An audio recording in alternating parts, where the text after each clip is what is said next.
Welcome, my name is Tembanguna. This is part 2 on how to use the UKZN library system. On part 1 of these sessions, we dealt with catalog on how to find books as well as articles on the library using the iCatalog. For this session, we are going to be looking on Google Scholar. If you click on Google Scholar, it changes to green. Now, when you do that, the tab show up here. This is a basic tab, basic search tab. If you're going to type whatever you want to type in here and hit the orange arrow, you're still going to get results, but that actually prevents you from using this module optimally. The purpose of this session is to show you how to go about using Google Scholar and find articles to the best of your ability. Let's click on the orange arrow to open Google Scholar. There is it. Google Scholar opens for you. If you look on your top right, you will see it says sign in. You click there. I believe everyone has a Google account, Yahoo, Gmail account. I have a Gmail account myself. It will normally ask you to type in your email on top and your password at the bottom. Because I've earlier logged on myself, my name is still on the screen there. So all I'm going to do is to type in my password.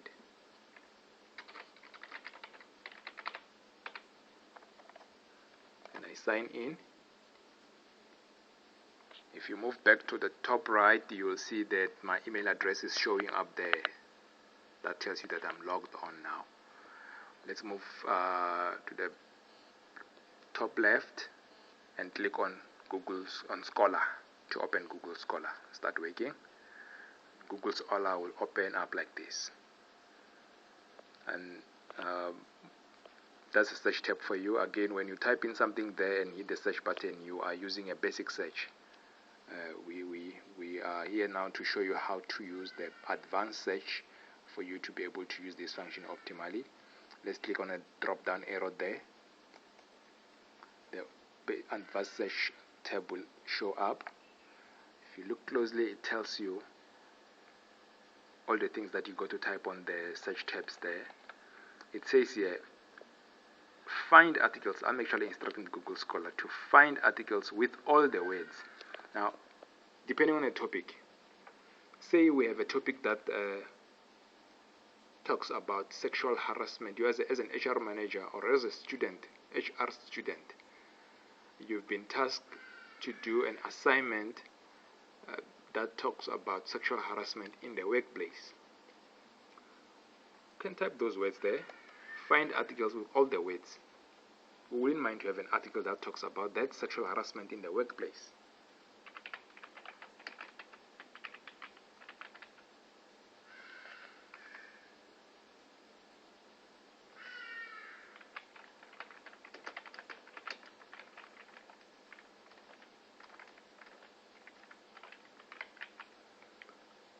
If you look at the bottom here, below that, it says with the exact phrase. So now we're telling the system that we want an article that will have the exact phrase as it appears there. So I'm going to copy that and paste it here. Remember, it's not important to specify here. You can leave it blank if you wish. Now it tells here further down, it says with at least one of the words. You just that can leave blank, or you choose workplace, that we're looking for articles that will be talking about all this in the workplace, not in the domestic environment or anything like that. Now this is the important tab according to me, without the words. Now here, this tab allows us to tell the system that we do not want, you'll agree with me that when you search for an article that has to do with sexual harassment in the workplace, you are very much likely to get articles that will be talking about child abuse, sexual child abuse, domestic violence, because this is a crime that is generally directed to children and women. You agree with me?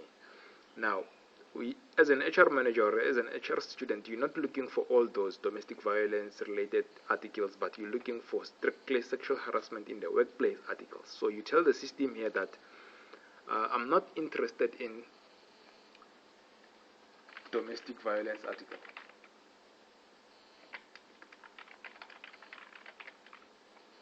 So then where it says without the words, you type in domestic violence.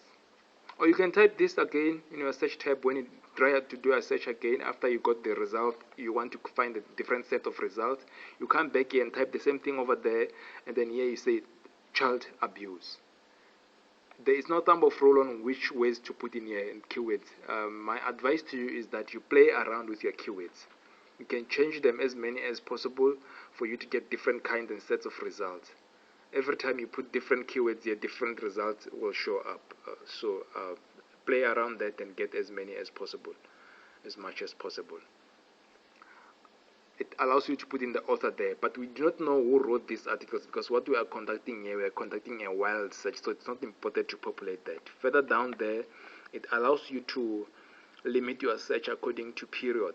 If you are not looking for articles which are more than 5 years old, then you are going to say 2010 to 2015. But I always leave that blank to increase my chances of getting something out of this combination. Let's hit the search button.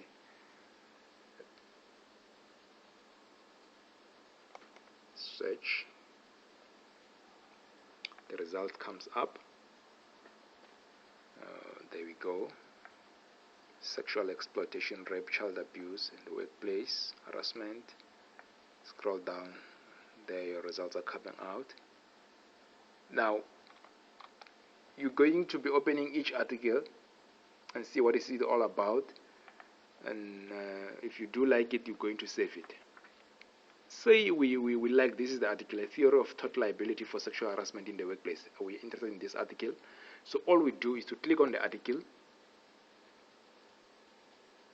There's the article showing up. It is actually sourced from JSTOR. Remember, this is Google Scholar. What Google Scholar does is when we put in keywords, it goes out to all our academic databases that we subscribe to and search for any article that meets our key combination. And that can come in, so the article that shows up there can come from any of the databases that is UKZN Library subscribes to. There's the article showing up, a theory of tort liability for sexual harassment in the workplace. This is coming from JSTOR. And to get this, let's go download PDF. Remember, every database interface is different from the other. So you have to look around on the screen and see where you get PDF or download PDF. In this case, it will be download PDF. We click on download PDF.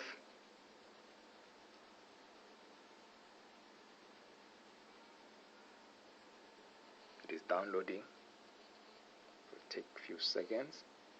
There is the article for you. The article is up. If you can see that when you hover your mouse right at the bottom there, it allows you to print or to save. Let's save the copy, and the save communication box will come out. It's very much important to save this in your stick as well as in your hard drive. I'm going to save this in my hard drive. In your case, there's my name there. In your case, it will be a student number. You click on it, it will show up on top there. The student number will show up on top there. Then you save the article. You can name it anything that you can easily remember or identify from your number of files that we have already in your database, in your hard drive. I'm going to name this harassment. Then that's my file ready for save. I'm going to save it. It's saved. It's saved on my hard drive. Let's go back. I'm going to close this. Let's go back. These are our results. Now there's one more thing that I'm going to show you now. We just downloaded this article. Say we also like this one as well as the first one. Now it tells us that the combination hit the right nerve. We've got the right combination and that we're getting good results from the search combination key terms. Now what you got to do when you're using Google Scholar, after the set of results are actually very good for your assignment, very good for your liking, You don't have to let that combination away. What I suggest you do is to create an alert. By creating an alert, you're telling the system that for every article that gets published that meets this combination of my search key terms, please send it to me. Remember, the Google Scholar already knows your email address now. Now you're telling the Google Scholar that for every article from now onwards that get published and it meets the combination of key terms that I have just entered now, please send that article to me. So then this is good in that when you are doing your, say you are busy with your dissertation, while you are busy putting together your proposal, after you have decided on a topic, you can come and do these kind of things and create alerts, as many as possible. And then Google Scholar will do the work for you while you're busy with something else, even on a weekend. At any time of the day, anytime the article gets published, Google Scholar will send it into your email. You simply open the article. There you have it, a survey article. How to do that? You go on the far left, there's an option, create alert. You click on that. There we go. It will say here, alert query. It has your combination, sexual harassment in the workplace, with the exact word sexual harassment in the workplace, without the word domestic violence. And it's going to email any article that meet this combination to the email provided below. All you do, you click on create alert. As you can see, I have multiple alerts that have been created there on my Google Scholar, and then our recent one is the one that just came in now. There is sexual harassment in the workplace. It appears in number 3. There we go. I can cancel these alerts at any time if I wish that I don't need articles anymore. Depending on which stage are you with your research or with your assignment, you can cancel that at any time, and then Google Scholar will stop sending you articles related to that combination. That is it with alerts, people. Let's go back and see one more function that Google Scholar can actually do for you. Let's go to Scholar. This is it. This is the main page of Google Scholar. If you want to see how many alerts do you have, if you want to do away with some of them, you simply click on alert.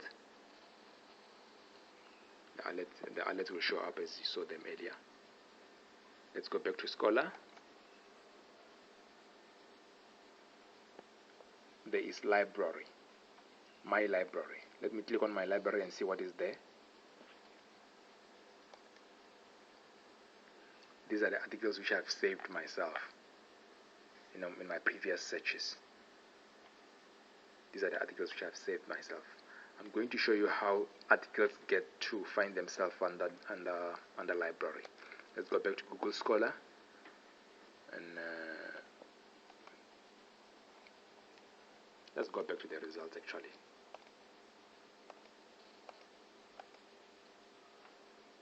These are the results. Say you wanted this article. You don't want to print it now, but you want to save it for future references. All you do, you come here at the bottom, under the article, there's a save button. You click on that save, it changed to say saved. And then when you go to Scholar, you go to my library. There is it. A theory of tort liability, sexual harassment in the workplace. That is saved in my library. I can delete it at any time when I'm no longer needing it, but it will stay there for as long as I don't delete it. That's a list of my articles in my library. That's what Google Scholar can do for you. Let's go back to our results. These are our results. Say we want articles which that have been published talking about this topic, but only from 2004. Google Scholar allow you to limit that to that specific time period since 2004. All you do is to click here, and the results will update There we go, your result came out. Shows you only articles which have been published from 2004 until to date. That's last year until to date. As you can see, then the years, there's only 2004 showing up on there. 2004. That's Google Scholar for you. I hope this was actually beneficial to you. You can all now use Google Scholar to its optimal best. You have to log out before you come out of this. You do that by clicking on your email address on top right, and then you sign out. That's it, we're out. You can cancel everything now. Thank you very much for listening, for your audience. Let's meet again part 3 of this session. Thank you.